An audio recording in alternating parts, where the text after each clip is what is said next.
Hi guys, Maikeru here. This is my video on how to maintain a bond. I did a bond video from 0GP to a bond with free-to-play methods, so I thought I'd follow it up with a fair few awesome ways on making money in that 2 weeks time to then maintain your bond for future membership purchases. In this video I'll show you how to make up to 3 mil GP an hour.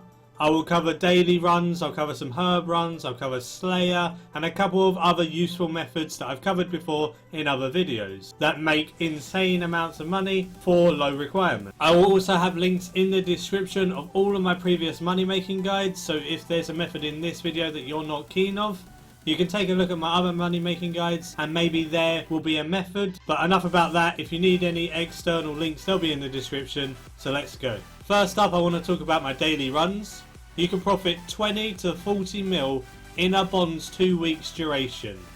This is just by doing daily runs every day while the bond is active. These daily runs are easy and fast to do. They take me around half an hour. When you're first starting off, it may take you up to an hour to do this daily run, but you can make 2.5 mil without many requirements at all in that half an hour. That means if you do it 2 days in a row, it will take you an hour total and you'll make 5 mil. Incorporating daily runs into your daily routine of Runescape can help you maintain that bond so easily. You can click on the screen on that annotation for my daily run guide where I run down loads and loads of different things you can do every day.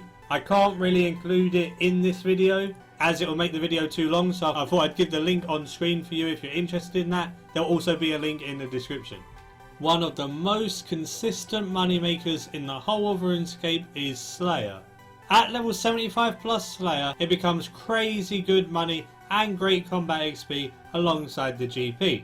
I know 75 sounds quite high for a lot of people who are just becoming a member or haven't been playing for too long, but 75 doesn't take too long to get, and if you don't have 75 Slayer and you don't enjoy skilling or low/no XP methods to gain money, getting to 75 Slayer while simply doing those daily runs for bonds is a great way to maintain your membership and enjoy a level in Slayer to then maintain your membership with Slayer. The daily runs, like I said, can be anywhere between 20 to 40 mil in those 2 weeks, so they're more than enough to pay for your bond.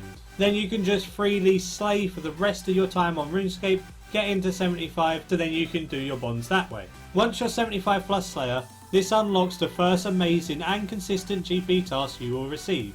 This task is Gargoyles.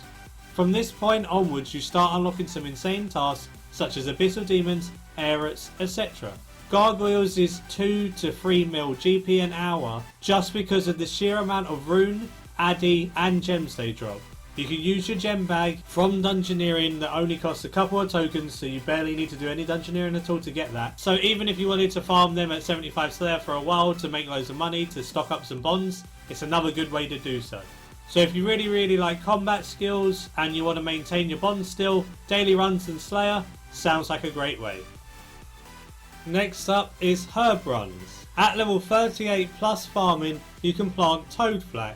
Toadflax gives some awesome GP without needing a high level requirement and without needing to do much at all, because a farm run takes literally 2 to 3 minutes to complete, even less if you have items that help you teleport to locations that I'll show you in a little while. Using a Juju farming potion is great. It doesn't need to be the perfect Juju potion, it can be a normal one as well, which can often save you quite a lot of money. It can be bought and used for runs to yield more herbs and has a proc that gives you a double harvest. So if this procs once in your run, you're going to get double of that one patch and that'll be awesome. Using this alongside magical secators obtained from a Fairy Tale Part 1 quest is amazing as well, because they also yield more herbs. With these two items you can expect to profit around 25 to 40k GP per patch.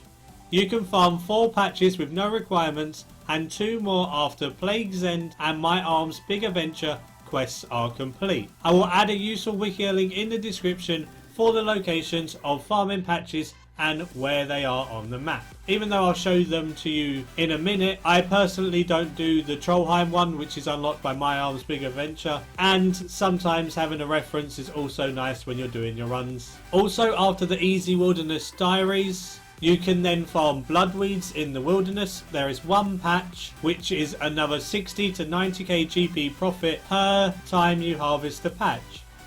Incorporating this into your herb runs is also really good, and you can teleport straight there with your wilderness sword. So it's some nice, easy, consistent GP gained. First up, I do the Prif patch. I run from the lodestone east and then up, and I get to the patch. You just harvest this patch with your potion open, and I have my secateurs on my tool belt, so they yield me the bonus herbs from the patch. Once you've finished harvesting your patch, just add your super compost and your new seed, then go to the next place. The next place in my run is Mauritania, and I use my Ectophail to get here. It automatically replenishes your Ectophail for you as you teleport down.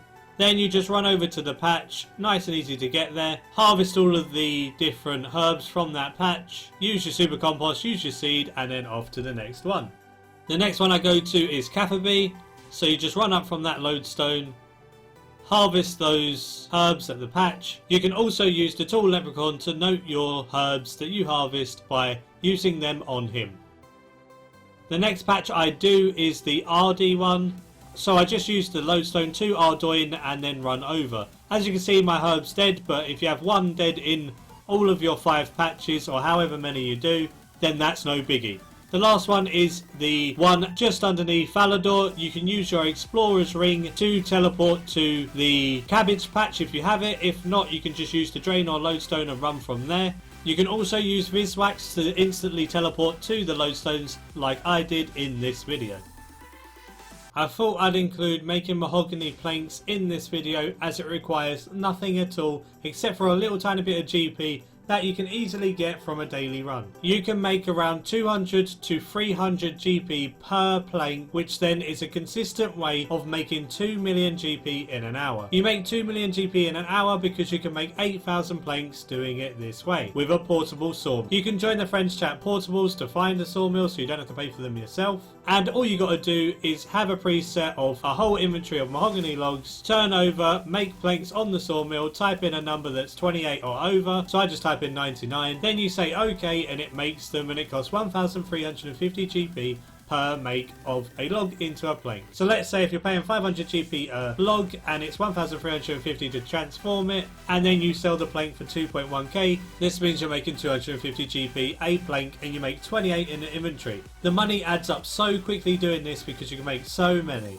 Definitely do this if you're low on skill level and you want some quick easy cash, because this can start you up really easily and it's one of the best ways to make money when you have no requirement. Last up, I want to talk about rune crafting double cosmics at level 59 plus. You want to make sure you save a preset with all of your pouches in and your pure essence in your inventory. What you also want to make sure is if you go onto settings on your preset that the summoner icon is ticked if you're using a summoning familiar. Summoning familiar like the Abyssal Titan or the Abyssal Lurker can hold Pure S for you, so you want to save the preset with that familiar in it so that you don't have to fill it up with Pure S every time. The only things you have to fill up with Pure S is your pouches. If you put them in a line like I have, they're nice and easy to fill, and your body, if you have the ethereal body, also holds runes for you, so you can fill that up, which closes the bank. Then you can run up through the low level wilderness above Edgeville, teleport with the Major Zamorak,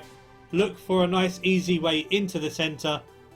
So I found the agility way, so I'm squeezing through this to get into the middle. Once you're in the middle, just find the Cosmic Rift, which is at the northwest side next to the Nature Rift. If you go through here, you go to the altar and you can just craft your runes. If you're wearing your wilderness sword, you can use the wilderness sword to teleport to Edgeville, nice and easy like I did. Also, an Amulet of Glory charged works this way as well. But I would definitely advise getting the wilderness sword, as you only need the wilderness sword 1 in order to do this. All you got to do is this over and over again until you've made loads and loads of cosmic runes, and then you can sell the cosmic runes for some awesome profit. Also, what you want to note is that you can repair your pouches with the mage in the middle of the abyss. One of my pouches was a bit degraded, so I repaired them with him.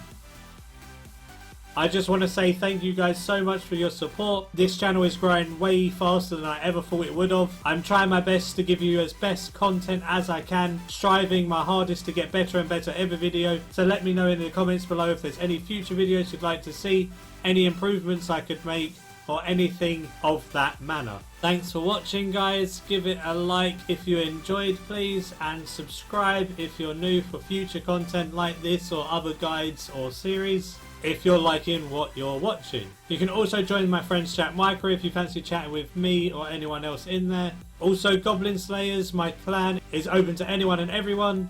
Always lovely seeing new faces in the clan every day, growing bigger and bigger. The Discord link will be in the description as well, so if you fancy chatting on voice communications, that's there as well. Until next time, see ya.